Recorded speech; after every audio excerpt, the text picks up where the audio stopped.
with the Karen Drift Anishinaabemoin radio show right here on KBFT. It's a show where we go over a little bit of language, history, and culture. Yeah, with Aunty Karen here. She's very passionate about our ways as Anishinaabe people, and especially as I forgot already. Oh, asabikone, zaagi'igining. Yeah, as Nett Lake and all the people that live here in this beautiful village. It's been here. It's funny because you look at historical photos and all the trees, they look the same. It's really crazy. Awesome, actually. Anyhow, we are here this morning, and we usually start off with our introductions. And I will start off by introducing myself, and I'll just say Anin in Dunaway.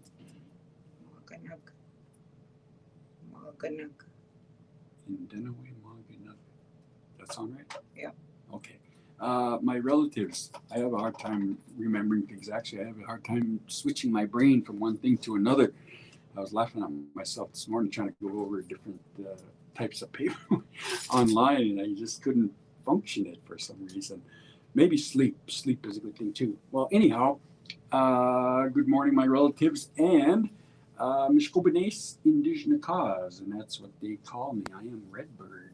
And Migizi Mindundame, and that is my clan. I am of the Eagle clan, and I hail from Onanami Zaagi'igining in Dunjaba, and that's just kind of what I'm saying is I am from the Lake Vermilion area of our reservation here.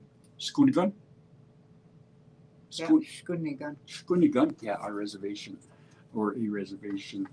Nanamidana, na none. I'm getting better at that. You're Nanamidana. Oh, Nanamidana. Quit trying to be young. Yeah, 1 year. I'm older. I had a birthday earlier this month. Ningadaswe. Okay. No, Ningadaswe. Yeah. No. 56, yeah. Nanamidana, Ningadaswe.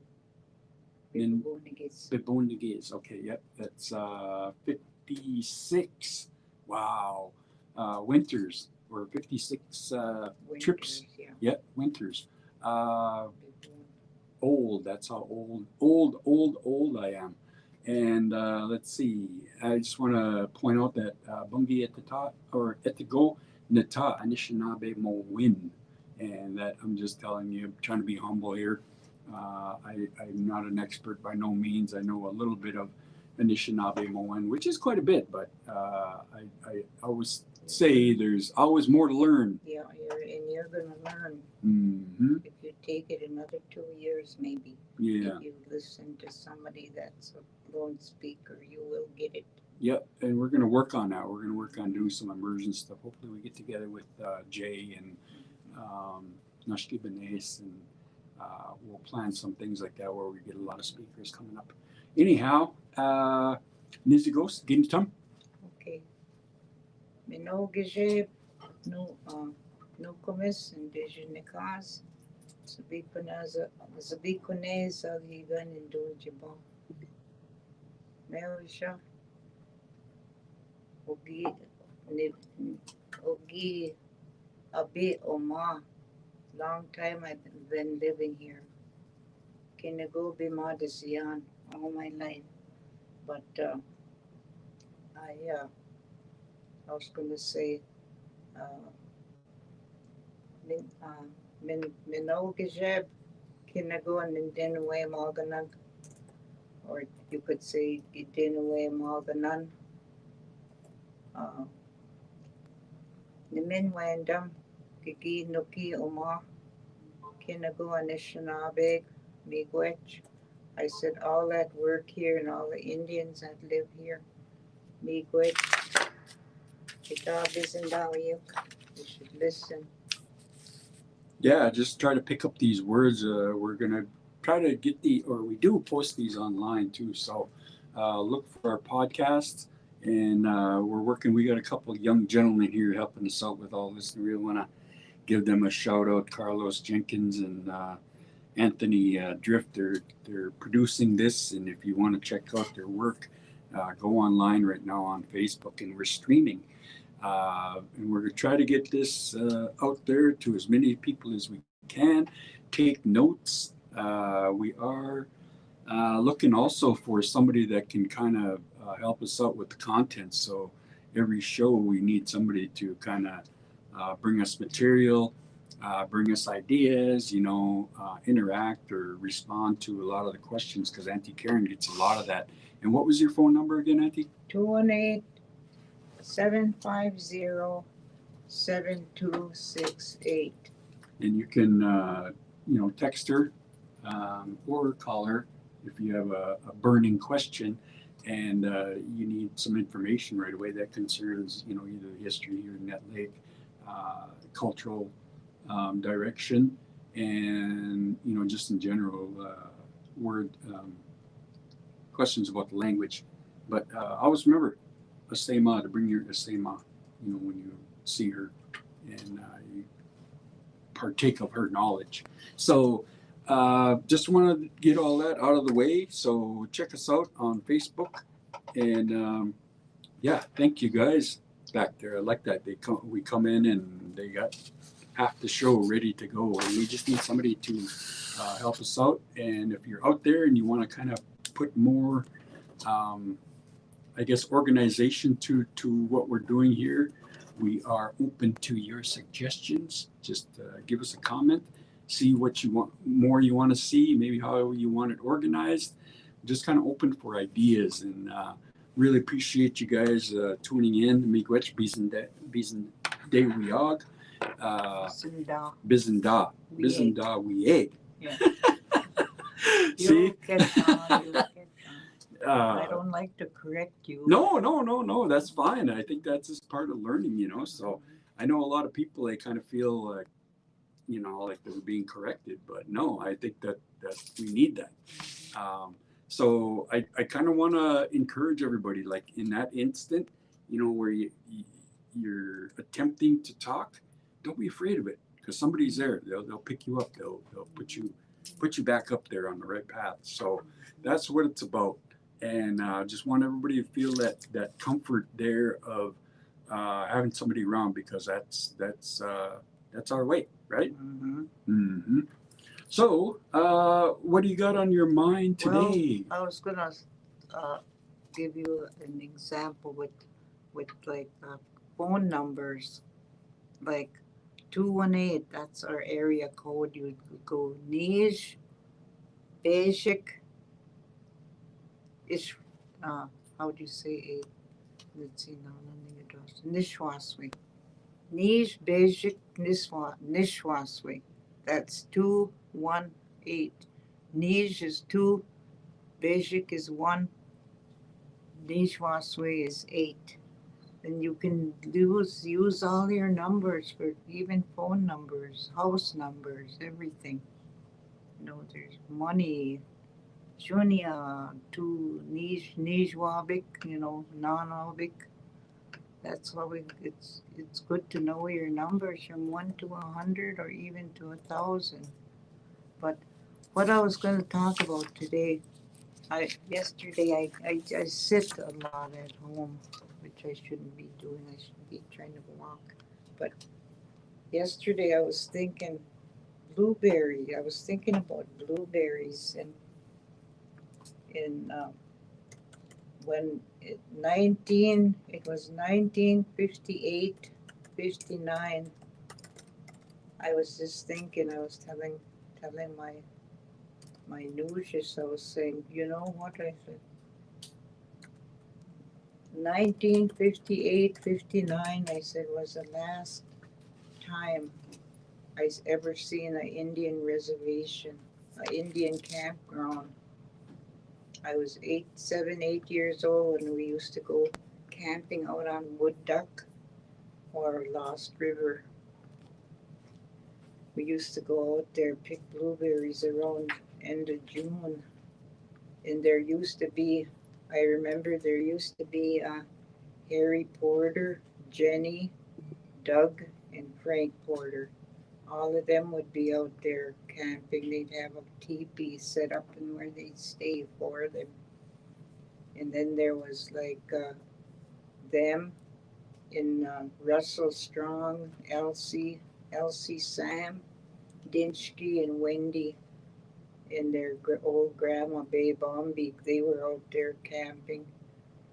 And then there was Lester's family. There was Ray Drift, Jesse, Lester, Dickie, and Jeanette. Them, they would be camping out there. And then us, there would be Ruby and my mom, my Uncle Louie, and all the kids would go that were like at least 8, 9 years old that we'd take picking. They would take us. And then Clara and her mom, dad, and Herbie, Reg. Reg was a baby. Then I remember his mom sat him in a blueberry patch, and he must have picked up a bee, and he got stung on his lip because he was just a baby. Then he, and there used to be a lot of families out there. I remember them saying that Jimmy Drift, Ida, and Fod and I don't know who else, they went down the Wood Duck River while we were camping down the Lost River. And there was more. Angeline would be with Ruby. She'd never have any of her kids with her, just her picking. And the boys would go fishing down by the river, and then we'd have fish, I don't know what kind of fish them were. We'd get up early. They'd have a fire going already, things cooking. Things like over the fire, like they'd make a big pot of oatmeal or white rice, or they'd have hot water for tea or coffee. They'd make coffee out there. And then my mom and would just take Bannock out there for lunch, right at where we were picking blueberries, and there was like campfires going all over in the evenings. You would see them campfires, everybody talking, and that's the last and I think that was all one of them. I don't know which. I think it might have been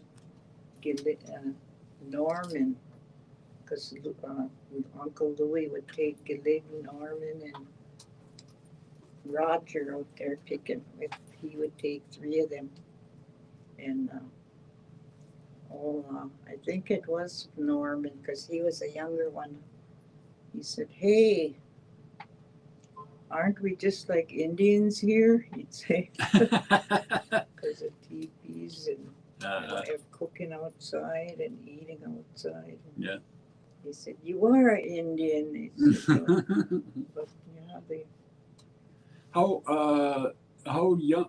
I suppose right away, yeah, they were like Norman, Lou, and them. They were, or did they just go to school here in the village? Just here in the village. Oh, okay. So they went to Orr, Nett Lake here in Orr. Oh, okay. Yeah. I was just kind of wondering where they're, because I know they were brought up in the church way too. Norman and Lou and the girls were, your grandma sent them to Sisseton. Oh, really? And, but then they only went there once, and Carol always talks about that. She said they wanted to get rid of us, she said. Mm. But then Gilig and Roger always stayed at my grandma and grandpa's. They went and hid away when their mother was trying to get them baptized. Mm-hmm.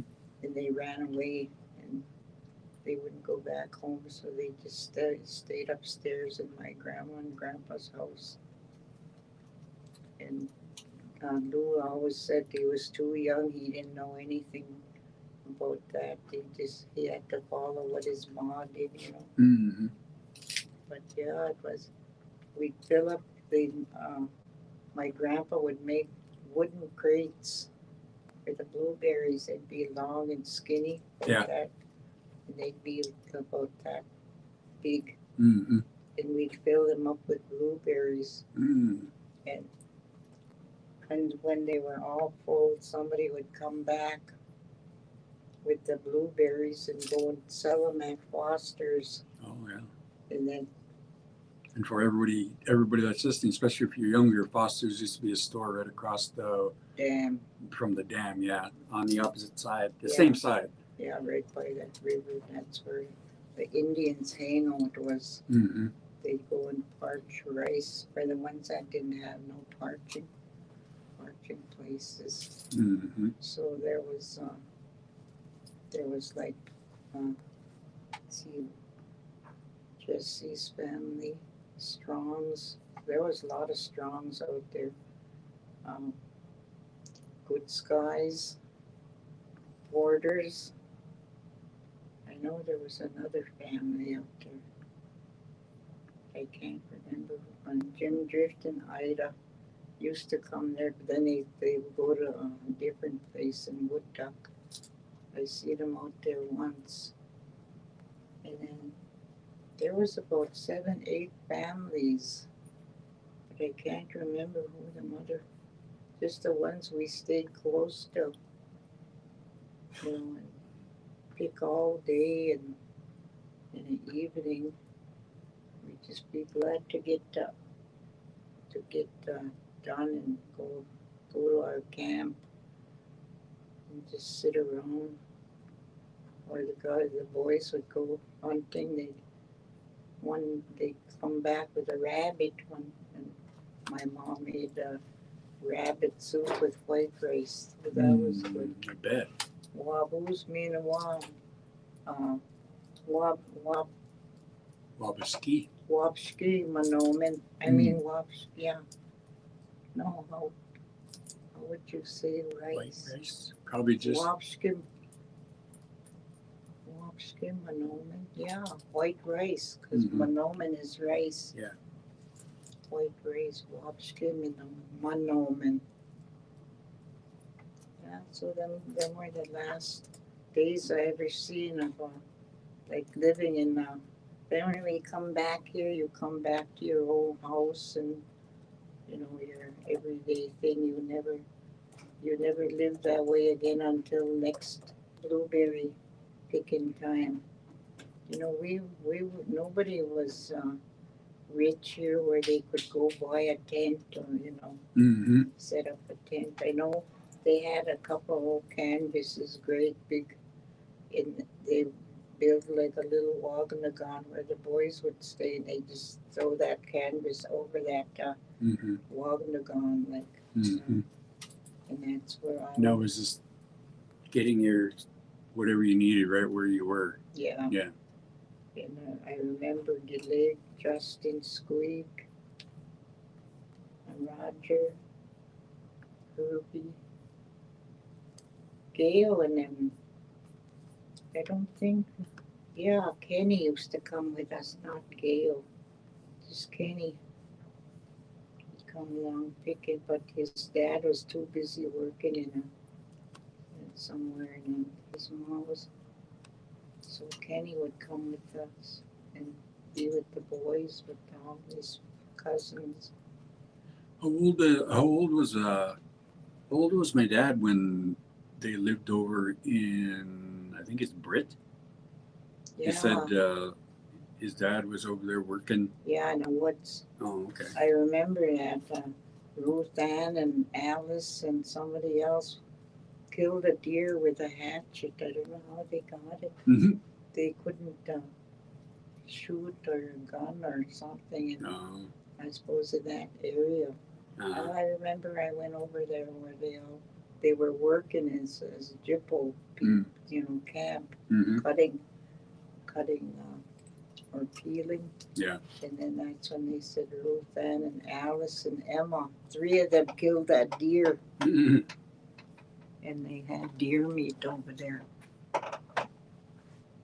So Louie and Herbert and Albert must have been all working there when they were Oh, Yeah, okay. yeah. Yeah, I know he talked about living over there, Mhm. but he didn't mention any other families. So that's interesting. Would you say Herb and Herb and Emma, oh it's his wife, and then Ruth Ann and Albert lived there. oh okay So there must have been 3 of them working there Mhm. before Albert moved on to the where he worked all his life, most of his life. And mm, I remember he couldn't get off ricing a lot, so mm, I was like 12, 13, 12, I think 12, even maybe 11. I'd have to pull Ruth Ann around out on the lake when they were racing because Albert couldn't get off mm, from from work. Yeah, yeah. yeah. He was always busy. I know that. That's one of the things I always remember about him. You know, be outside, keeping himself busy. I always thought. Then on our first pick in the evening, we'd come home and come to the camp, and my mom Ruby would boil blueberries. We'd have blueberry sauce for, Mm, and they'd Uncle Bill. Uncle Bill was out there too. Uncle Bill would do a ceremony for picking blueberries, and they'd make us all put blue Sam out before we all went to pick on berries, or even the little kids. But, well, I think 7, 8, where me and Clara were when we go out to it. did you ever?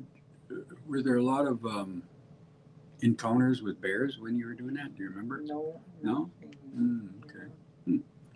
I know later, like people that go out to West Boundary nowadays. I know they some of them talk about, oh yeah, a bear came into where we're picking berries, you know. So a lot of wildlife up here, a lot of bears close by because of that Yeah. sanctuary nowadays. But they keep to themselves, Mhm. you know. As long as you just, I know I hear some people they pick right alongside the bears. Mhm. You know, the bears over there rolling around doing whatever they're doing, and then they just keep on Yeah. picking their berries. You know, I mean, they keep their distance and everything, but yeah, don't want to be like them people that go out with the buffalo and Yeah. try to pet the buffalo. One time, me and Lester went out there. We'd go by ourselves because everybody was getting kimchi then. Some once in a while we'd take our grandkids out there, but me and him would go alone, and we did. He said, "Go to the car." He said, he didn't. He said, "Go to the car right now." So I I went to the car, and he come, and he said, "Do you know why I told you to go to the car?" He said, "There was a bear close by. He was looking at us." But I said, "I wonder if he would have bothered us." And he said, "I don't know." So we went, and usually when we go on 65, before we get there, we honk our horn just loud, just scared. Or else if he used to have firecrackers, and he threw a firecracker out before we went and to chase. Yeah, I've heard of people doing that too. You can buy your fireworks now, I think. Yeah, they must have their little stand set up somewhere in town. Yeah, and then they used to, when we went picking berries, they used to make blueberry bannock right over the open fire, and that was, they'd make 2 great big round bannocks. Wow. For enough for, then we'd only, us kids, we'd just get 1 big piece, and that was it. We couldn't be googoosh. But yeah, that's the last time I seen it. Then we come home and then go sell we never get nothing for picking, just an ice cream cone from Foster's. And then we'd get school clothes. Our parents would get us, like, order from the catalog, Sears catalog. They'd order from the catalog our socks and shoes for the school year. But we'd only get 2 pairs of clothes, and we'd have to, when we come home from school, we'd have to take them off and, wear our old ragged clothes for, to play in. Yeah. But, that's how it was a long time ago. Mm-hmm. And Well, hey, one thing that came to mind, I mean to interrupt you, I'll let you finish, but I had a question about, I heard they shut the school down for, like, when it got ricing. too muddy? No? No. Hmm. I know they shut it down for ricing. Oh, okay. One year they let all the kids rice, the ones they shut it down for them, but they had to have a note from their parents that they Mhm. were gonna rice.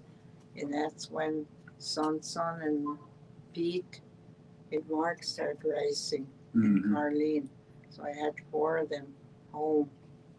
And then they only got like a week off school, but I remember the principal come down there and said, it's been over a week now. They should be in school. And that was elementary up here. And I said, no, they're not. We're not done ricing yet. I said, we're still ricing, and they got to make their own clothes and jackets. I said, so he let them go another 3 days to rice. But I can't remember. No, I don't ever remember if it was too muddy or Mhm. maybe they did long before my Mhm. what do you call? Oh, okay. Yeah, that was a good time there. Yeah, I remember when they would let us out, not let us out, but they would let us, what do we call it? Early school. That's what we used to call it. And Yeah. we'd start in like about mid-August, I think it was, or maybe in the beginning of August. And yeah, I can remember we went to school for like 2 weeks, and I know they accelerated everything, so we got like a month almost of time that we could take off for racing, and I had to been at least maybe 12, I think, at that time. Yeah, so it was very nice. I remember I'd be able to go to school and not have all new clothes, Yeah. new clothes, and everything that I needed to start studying and everything. So that was always a good time. I mean, especially when you get out there, and then that really kind of taught you, the value of that work, because it's not easy. It's for young people basically. But as you're out there, you kind of, and then you get taught a lot of the traditions, like Yeah. sharing and helping, and just being a member of the community and your own family. Or you can even find medicine floating on a lake. Oh yeah, yeah. Condom, they call it. Mhm. So it looks like a big yellow and black, Yeah, like a big what would you call cone or yeah. You know what that else reminded me of? Mm. Giraffes. Yeah, that's a color. She used to think, oh yeah, Like a long neck. yeah, giraffe, or like their legs or something. I was like, oh yeah, giraffe legs. I used to think. I got a recipe, medicine, how you make medicine out of that. And you said they call it condomo? Yeah, Oh, okay. and it's for when I give you the medicines. Mm-hmm. I'm still waiting to have a ceremony Okay, because I can't give you no medicine until sure. I have. Okay. But it's right in there what it's for and Mm-hmm. how much to make and Oh. all that. I was showing Shane Mm-hmm. when he come over to visit one time. I said, look at this condom medicine. It tells it. I think it said it was for stomach. Mm-hmm. Drink. You got to drink. And in that Indian medicines, there's you even use turtle eggs. You got to find turtle eggs. Mm-hmm. And then beehives. Oh, okay. There's medicines in there that are made out of beehives. Oh. Yeah, I was just remarking or thinking about that this weekend, because the last dog that we had all through the 2010s. I think it started maybe like 2008 when we got a couple puppies. And then some more were added, and we've lost, I don't know, maybe 2 or 3 of them. I think there was in total maybe about 6 of them. Mhm. But then the dog that eventually I ended up taking care of mostly, and she always stayed by me.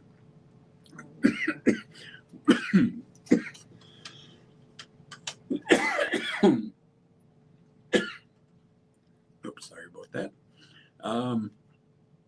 But she used to go out and pick medicine, and I always thought to myself, hey, that's probably how, people learned about different medicines. Because I always used to wonder why she would go out there and she'd start eating particular plants. And same thing with this dog this weekend. He must have got, I don't know, kicked or got in a fight with another animal or something, Mhm. but he was limping around quite a bit. And you know how they are when they're sick, Mhm. they starve, themselves, and the way that's a healing power that they have, that and so I'm sure people learned a lot from the animals, and I just wanted to kind of stress that because I was kind of reminded by that when he was out there. I let him out in the morning and helped him down to the ground level, and then right off the bat he goes over and starts munching on some of the plants, and he's never done that. Not like my other dog. My other dog used to do it all the time, but then she had allergies, and that's what I always thought.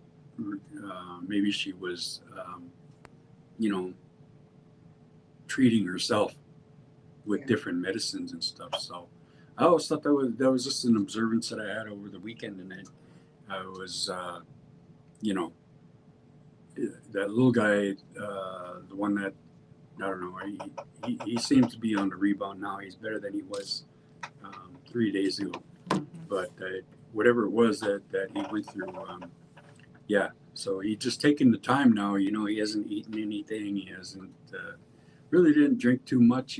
But he's out there, picking his plants. And I thought, oh, that's awesome. I seen a dog when grandma had all them dogs over Yeah. there. There was one that that dog was puking, he was throwing up. Mm-hmm. And then I watched him, and he went back. We had like people, like how when you mow your lawns, it's nice, and Yeah. uh, the horses used to keep our lawns really nice because they were eating out. There Mm-hmm. was 2 horses that they let go. Mm-hmm. I mean, walk all over in Strongville. In these they would keep the grass nice because they would eat grass all day. But this dog went over there and he was eating grass. Mm-hmm. And I was thinking maybe he's doing that because he has an upset stomach, or why he's throwing up. Yeah. Yeah, they know how to. Just like they say that if you have something like um, uh, hurt ankle or something that's hurting on your body, they used to say have your dog lick your wound. Yeah. Yep. And when Lester had his surgery, he's got a big thing on his back where they took his lung out, Mm-hmm. and he'd go sit on the back where our dog was. Yeah. And his name was Spot, our dog. And he'd sit there without a t-shirt, and that Yeah. dog would lick his back. Mm-hmm. Yep. And then it seemed like it did help. It healed him. Yep. And remember, I was telling you, I wish I would have known what kind of medicine they used when our horse was worked too hard and she was hemorrhaging. She was losing her Blood. baby, Mm-hmm. her colt. Yeah. And in there's medicine made from Albert Strong. Mm-hmm. Oh, in that material? Yeah. What you're gonna... And I was looking through all the medicines, and it said Albert Strong. Mm-hmm. It said on their hemorrhage, medicine for hemorrhage. Oh, yeah. And that's what they must have gave that horse. Yeah. And I wonder if it was like a coagulant or something that kind of helps the blood thicken I up. think they had to drink it or eat it with something. Mm-hmm. Maybe that horse, I don't know. Yeah. I never asked how they, but this medicine, it has Albert Strong's Mm-hmm. medicine on there, and it has like four different little blocks of wood about this long and about that round, like just a small, and you have to boil all four of them together with something else. Mm-hmm. It just he tells everything what to do, how to make that medicine. Yeah. What kind of things to get and everything. And I thought that was what they cured the horse with. Oh, yeah. They cured him with that hemorrhaging, because What do they call it? What was her name again? Big Queen. Big Queen. Yeah. I Yeah. was trying to remember. Mm-hmm. Then they had Cali. Mm-hmm. That was they got it from Calumet. That's where they went and got him. Oh, Big No. Cali. Yeah, that's where they called him Cali. I always thought, they use a name from California. I always thought that's what because my dad would talk about the horses too. I was trying to remember something that came to mind. Hey, you were talking earlier about Babe Beak. Who was she? She was the old lady good sky. Oh, okay. Russell Strong. That was my mom and your dad's cousin. Mm-hmm. His dad was Bob Strong. Yeah. And he, I don't know how he got with Babe Beak and him. Oh, he married one of her daughters, and she was a good sky. But I've always known her as Babe Beak. Mm-hmm. And then he married Elsie Sam from Tower. Mm-hmm. And that's when they had Dinchky, Wendy, and Windy, Oh, Stanley, okay. and then Bobo. Oh, really? Gail, yeah. Huh. Bobo and Dinchky are gone. The only one that's alive is Wendy, they called him. It was Stanley, just as old as Squeak, Stanley. Uh-huh. He must be in Minneapolis, yeah. Oh, okay. I know, because when Bobo and Russell Jr. Dinchky died, they buried him up here. Mm-hmm. So I'll never hear. Remember Dennis Gijik, they used to call him? I forget you don't remember him? No, I don't. That was... How would he be related to Mootsenum? That was... his mother was my dad's sister, Lillian. That was his mother. Okay. And our old grandma Gijik bought him up. Mm-hmm. And then when he went to school here in Orr, then not too long after, his grandma passed, so he took off for the cities. And Squeak has his phone number. And he called me one day. He said he's living in an assisted living home in Minneapolis, but he was in a wheelchair. Mm-hmm. They called him Boone, but his English name was Dennis Gijik. Okay. And he gave himself one of these names, 007, What? I think. Cool name, nickname. I think they would have changed it to 00 here. No. Yeah. Or just 7. Hey. Yeah, So that he was Dinchky's brother? No. No? No, That was different Moots' nephew. Oh, okay. See, the only uncle we have left now on here, me and Squeak, is Moots is our only uncle left. Mm-hmm. And after Moots goes, we won't have no uncles anymore. Mm-hmm. No. Yeah, I always forget about Moots. Yeah, that's right. Should go visit him. Yeah. But yeah,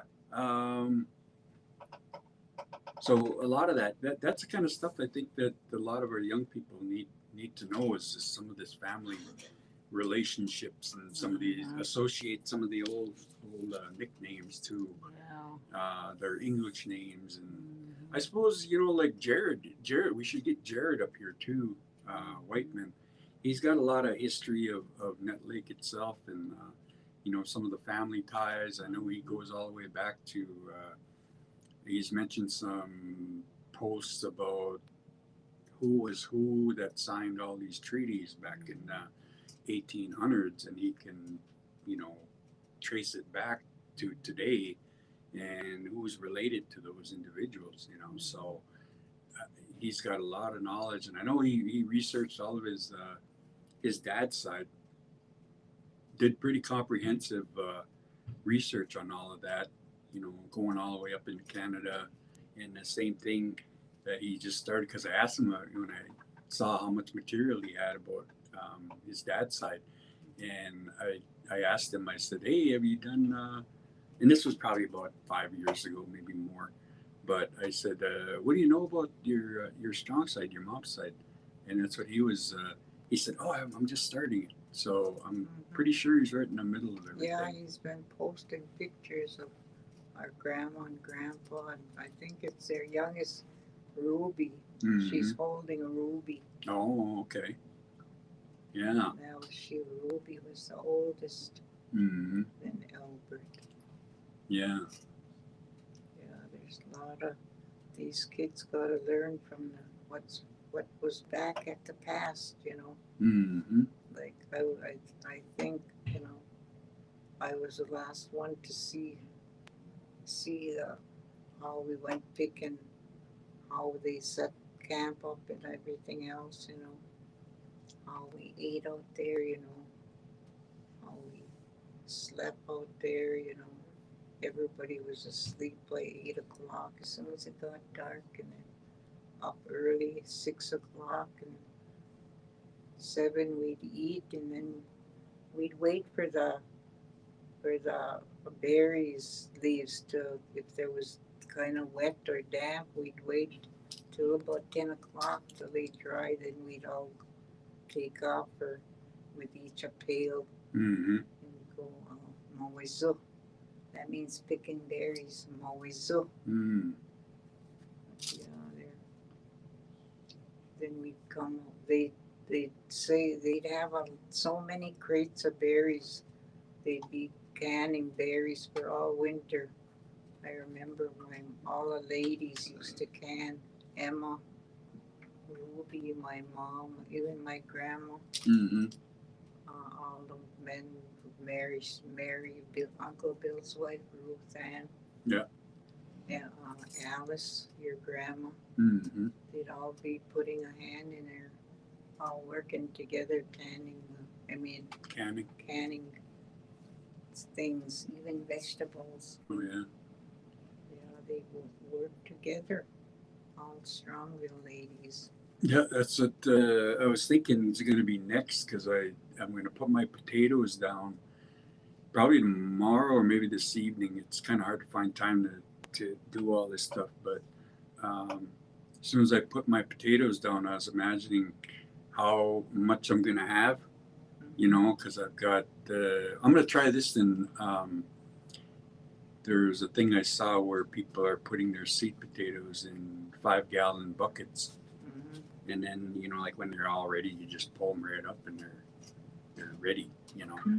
So I'm going to try that, see how that goes. But I'm going to put them in, I think, 7 buckets I got that I can use. So I'm going to see how much comes out of there. I don't know if I'll get like a 700 pounds of potatoes or whatever. But so I was imagining that's my next step is doing all the canning, you know, because I put down a lot of green beans and pea pods, and so I'm gonna have more than the 90. And that's it reminds me that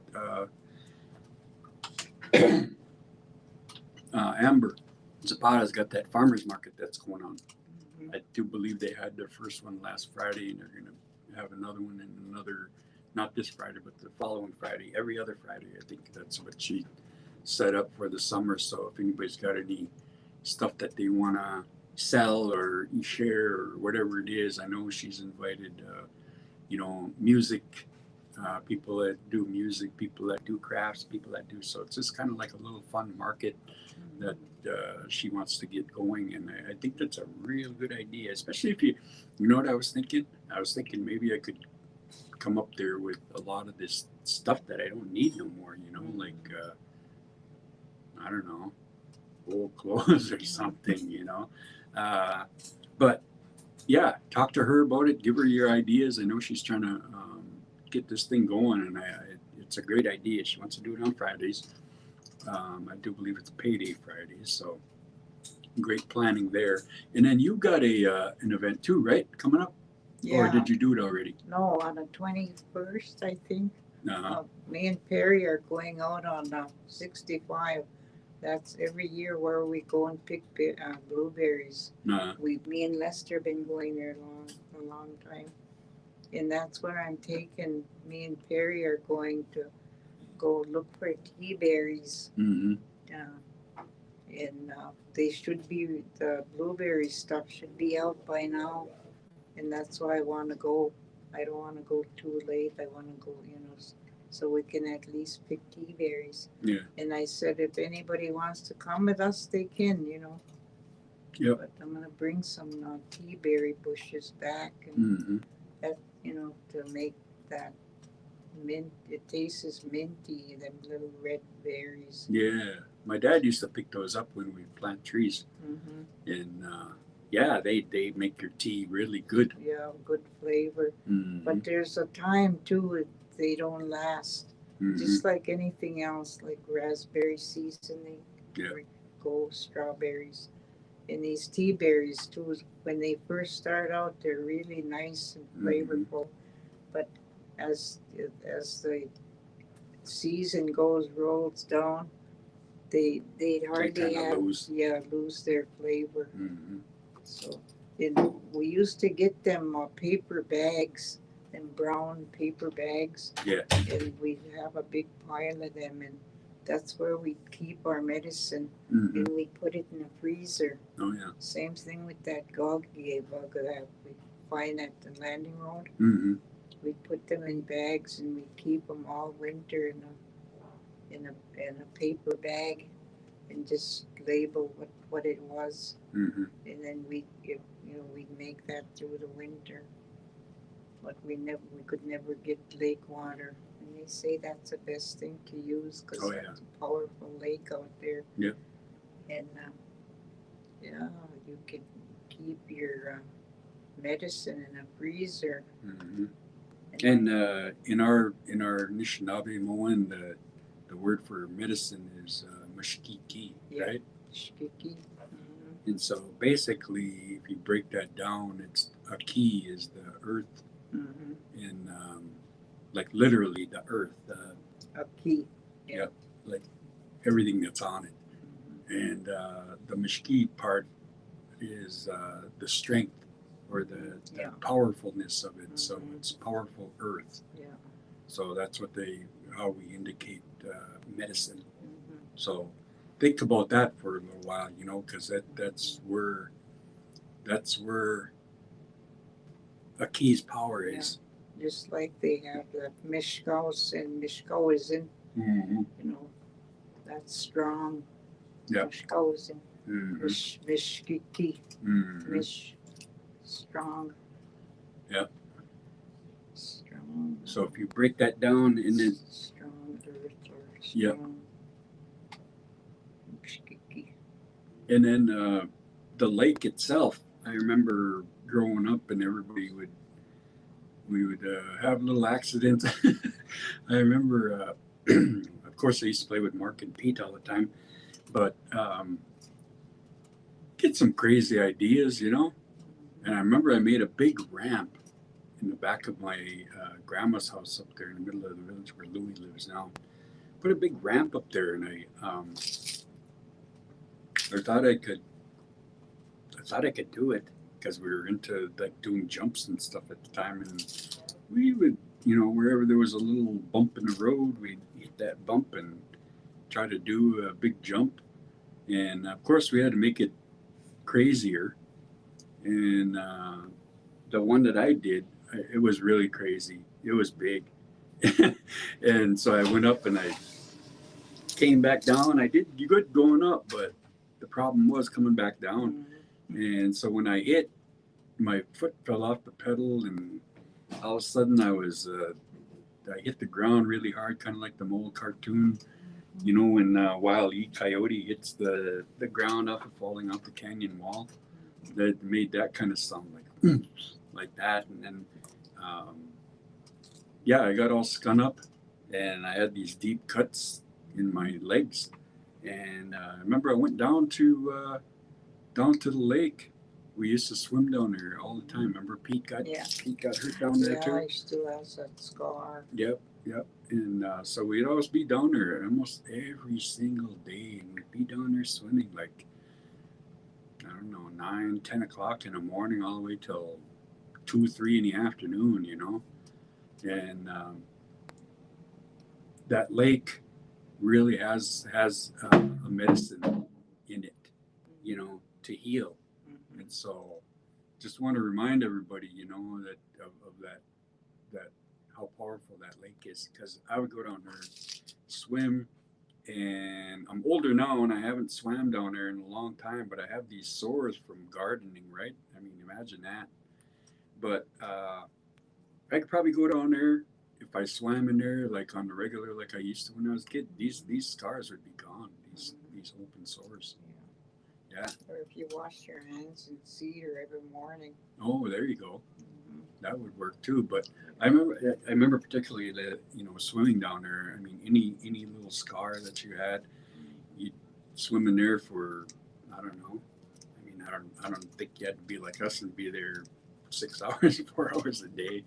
But I remember another good story that I remember is old Barry Porter, Tyke.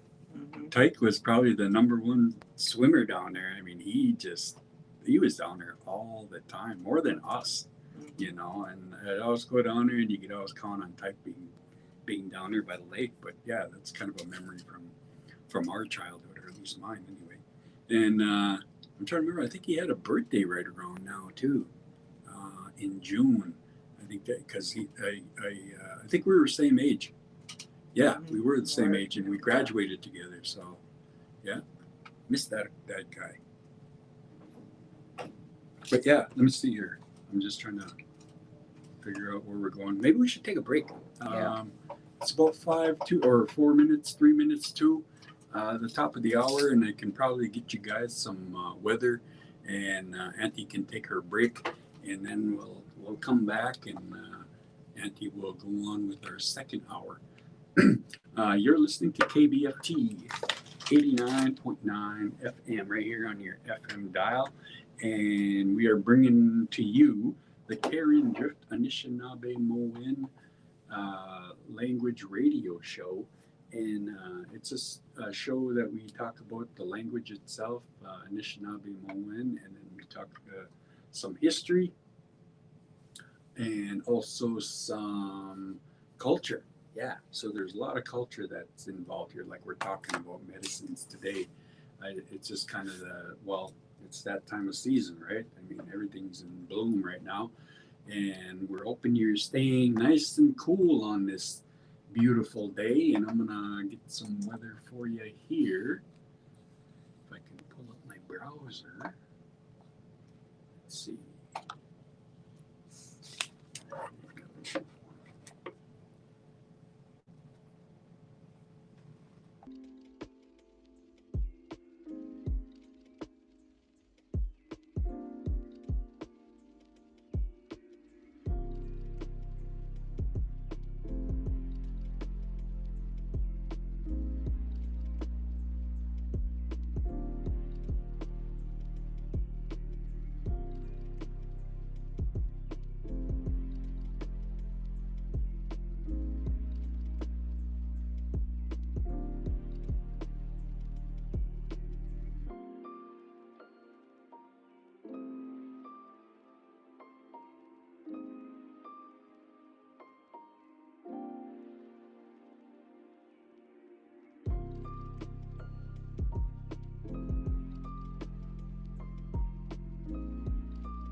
But that little plant, it kept going yellow.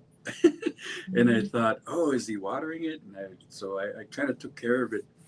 And I didn't realize that them things, they need bigger pots. Oh. So he must have grew all of it that he could out of that soil that was there. And now I put him in a bigger pot. I didn't put him in like a bigger pot. But now that thing is all nice and green.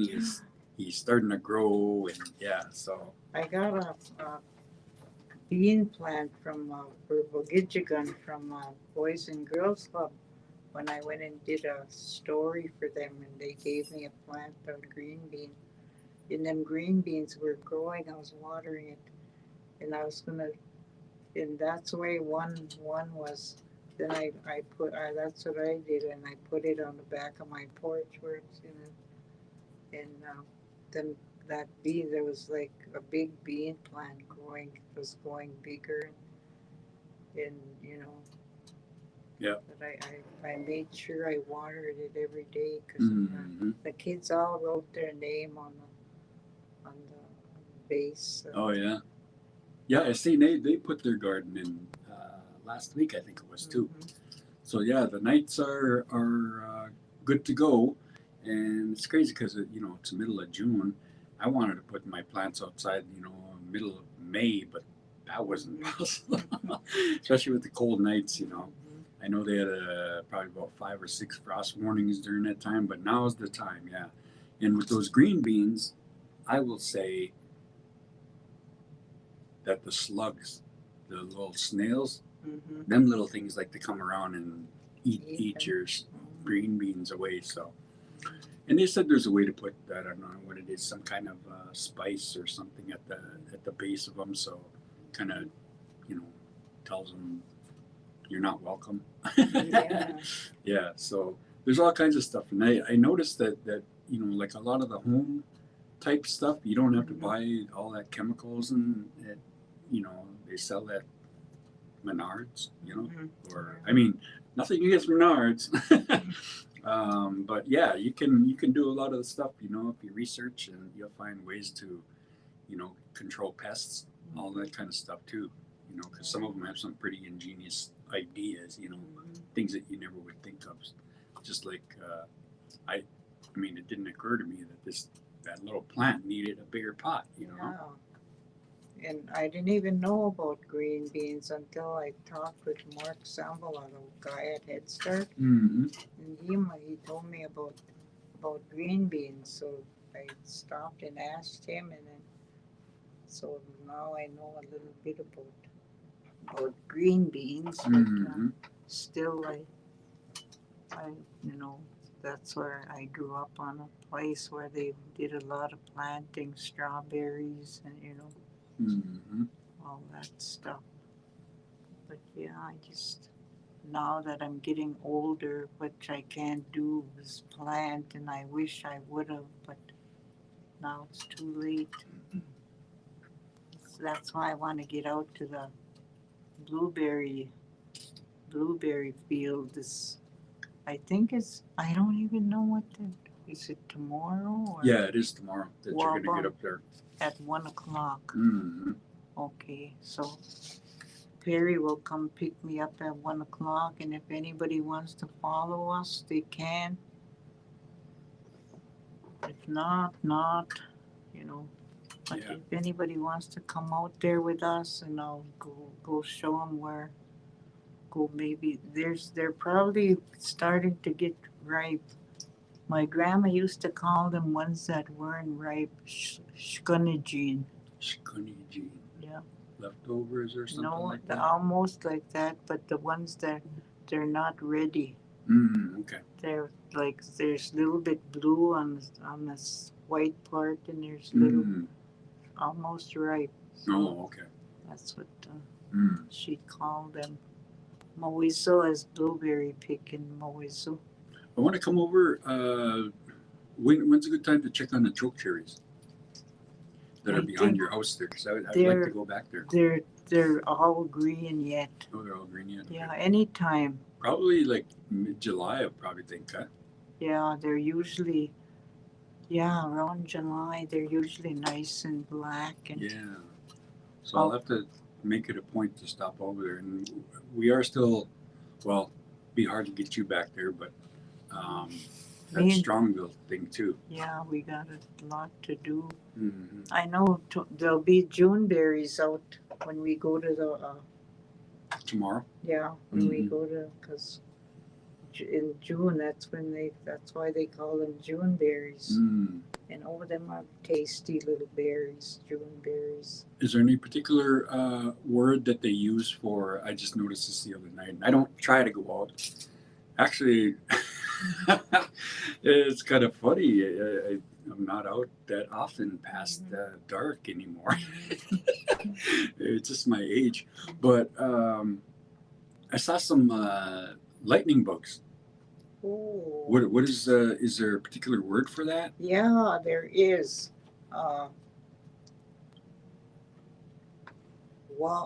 It's called wawase. Kind of like Money. money do Yeah, ants. Manidues, ants. Wawase is lightning.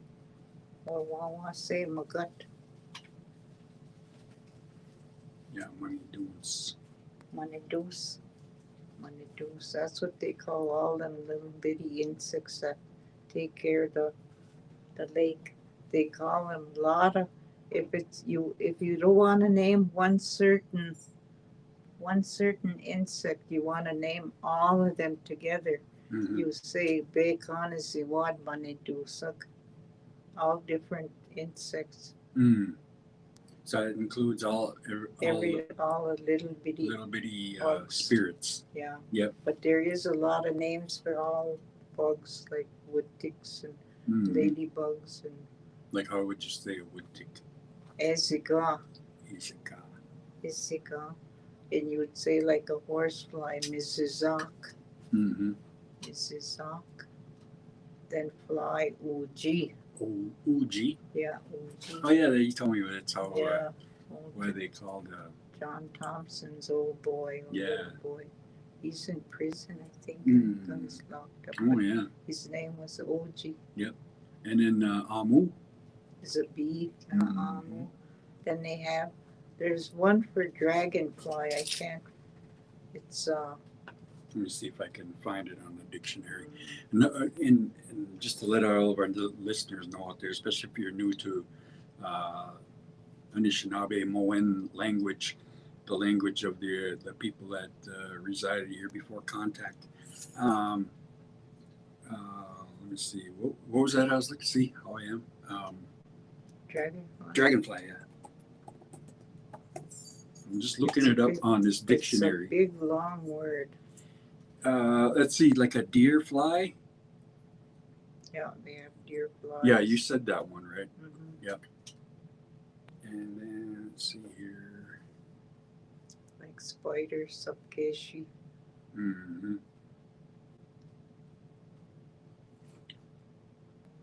Yeah, I see that fly. Gee, deer fly, horse fly.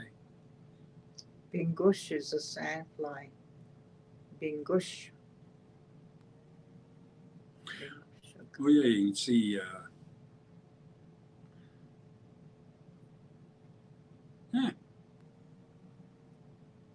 I didn't know they had a word for flying squirrel. I didn't know there was. I wonder if they have them up here. Somebody said they seen one. We used to see them in Princeton when we lived in Princeton. Zaagi'igining Yeah, or Zaagi'igining the way. the way, yeah. Like climbing, Mm-hmm. like when you say climb up there, Kwandaway. Yeah, that's how you Kwandaway, climbing up. Yeah, I didn't see the one for dragonfly. I don't know what they. I used to know that one. It's kind of a long one though. Yeah, there's a lot of words, like almost like blueberry pie. Yeah. Yep. There's some Indian words with big long words on there. You have, well, it ain't, if you know them, it ain't hard to pronounce, but and there's all kinds of little manidusag, little like rice worm. You got this manomen, and then how you say worm. Muse? Yeah. No. Oh, okay. Manomen, you say rice worm. Muse ga bima bigizid? Gima bigizid? Muse ga bima bigizid. That's supposedly earthworm. Yeah. Yeah, so all kinds of money doings out there. Little bitty spirits, little insects. Wonder how the rice will be. Somebody said it's kind of getting green way out there, Uh-huh. but I don't know. I haven't. Because when me and Mark and Sandra we went and had breakfast. They took me for breakfast Sunday, and coming on top of the hill by Brian's house there, I could see green Oh yeah. corner. Yep. And right now, I was thinking we're having some cold nights, Mm-hmm. but that warm, hot days and cool nights are good for the rice. Yeah. We just hope it don't drown. Right. And that was the thing too, is those storms that we had over the 4th of July. There's I don't know, I think about 3 of them that we had here that were pretty major. I remember they knocked down some trees and that's what they were saying happened to the rice. 2 years, I know at least, that those winds came down and they pulled the rice right up, and so the plants were kind of floating on top and not, they're pulled out of the bottom of the lake. Yeah. Well, I hope. So 4th of July weekend's pretty critical weekend, and that's what, almost 10 days away, or yeah. So put your tobacco out. Yep. Pray. Say a small prayer. Yep. Manomen prayer. And remember, all these spirits, they're aware. We're all connected, and so that's part of the reason why we want to acknowledge these beings. And the lake itself, a powerful being. This island, Rivers. the rivers, so, and all the plant life and all the just in general, the area. So always be aware of that, and that really helps. Auntie's really encouraging our people to do that practice and keep the use of tobacco out there, because that's going to be your key to I guess unlocking all the knowledge. Yeah. It's your zaagi'igining. Mm-hmm. Another thing is, we can't give away our lake, because if we do, we'll anger the spirits and they'll take it away from us in some way. They'll find a way to take it in a storm, maybe something else, but that's what they say. If you don't use it or use it right, you will lose it. Mm-hmm.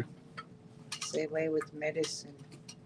If you don't use it enough, the spirits will take it back. Yep, you gotta keep that connection open. That I guess just interactivity, and that's true. Just being a member of your family, a member of your community, a member of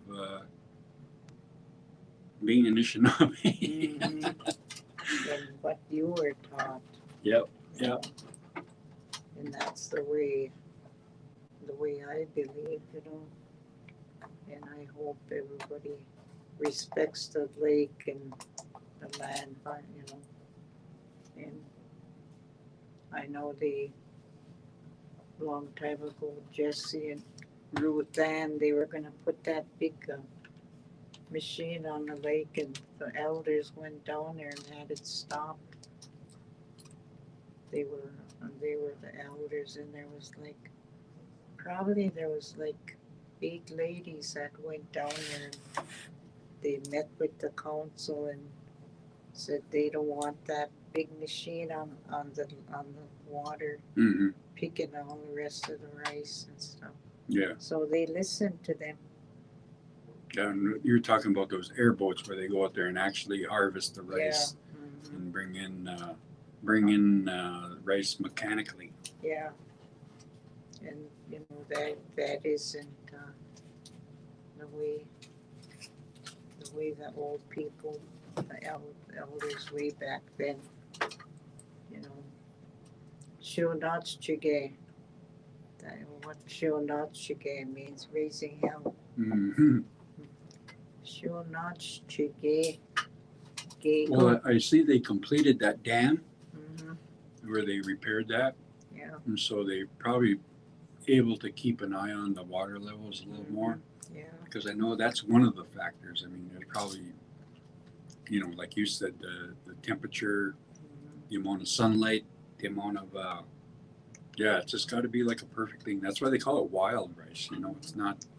And if it gets too cold, it's one winter there was big bunch of ergots in there, the little black things. Mm-hmm. And that's what they were called, ergots. But anyway, that's because most of the rice froze.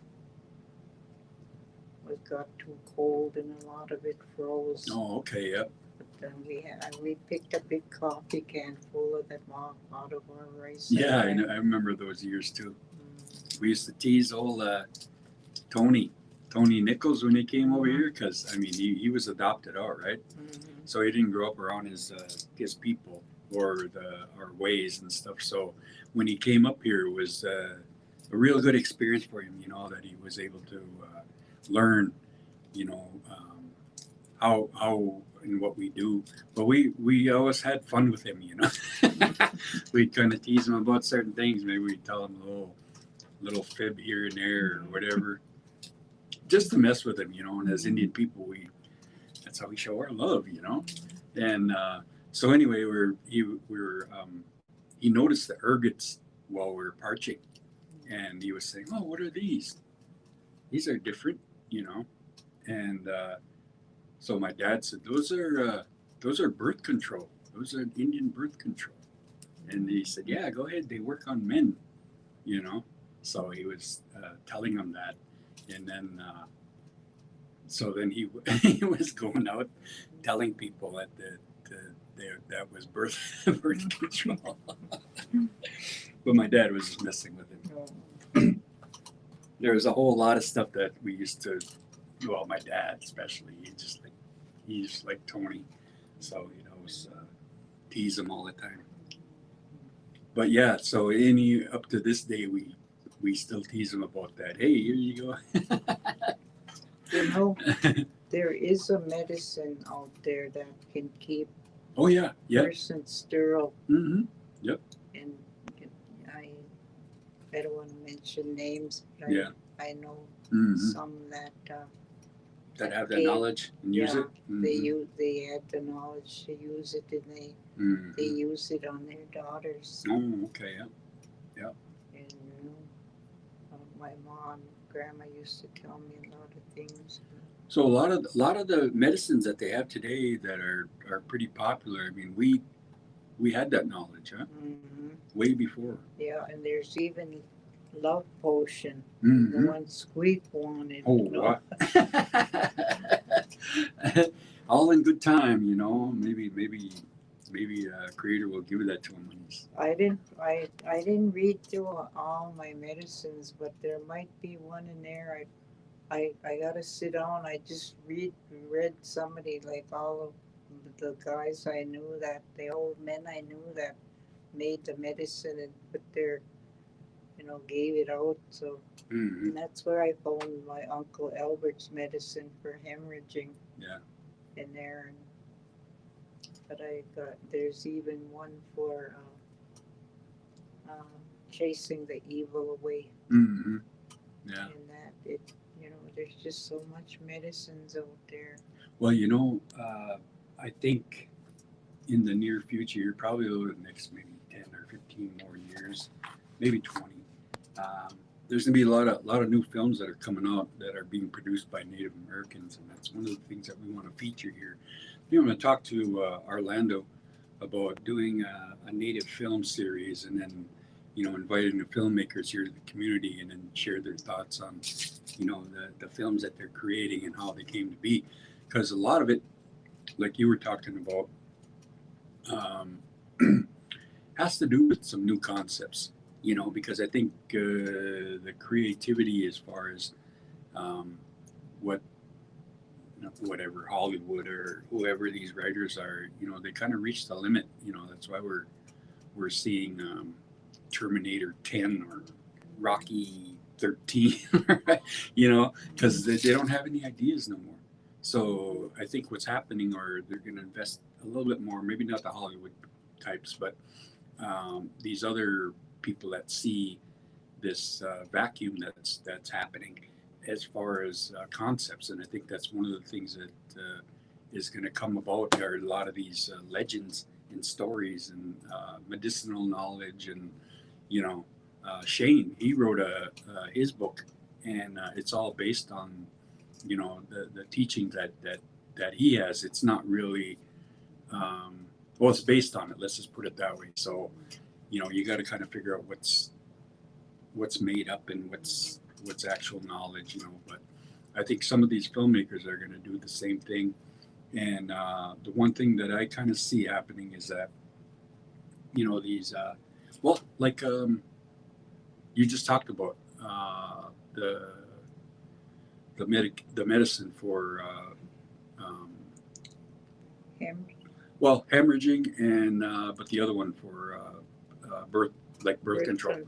I think, like, even in the love potion. Yeah. There's you ever see a movie called Dream Keepers? No, you probably did. It's got a series of Native American stories.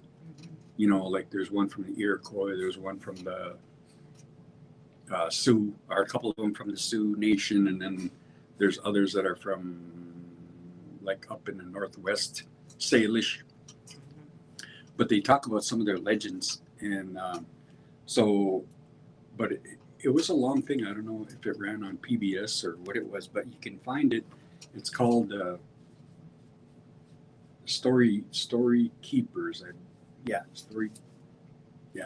But anyway, they retell all these things, and one of the things that's in there is about this story about how this man found this.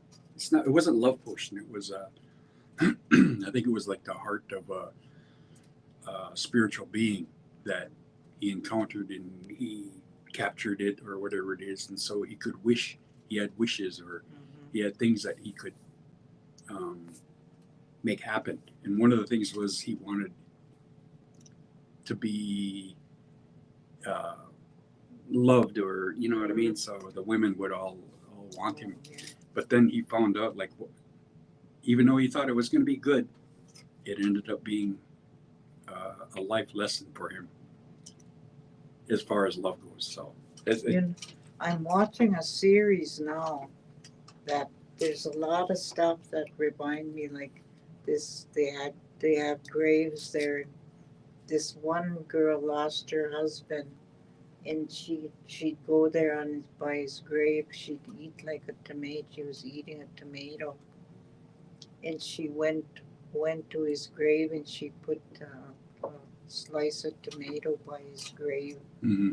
And there's stuff like a lot of things remind me of how old Indians used to do a long time ago. There's about 4 parts in there that are that remind me of things like putting food out.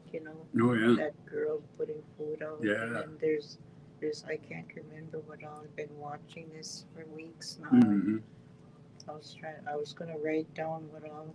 But there's practices that Yeah. natives do that Yeah. you're seeing in these movies. Yeah, and they're in the movies. Hmm. Well, that's awesome. Look for more of them things. We're just about out of time here. Native America Calling is coming up, or National Native News first, and then Native America Calling. I'll let you close out the show, Aunty. Okay, Giga Wabamin, Magisha Wabang. Maybe tomorrow if you're gonna come with us. But Giga Wabamin, Wabang,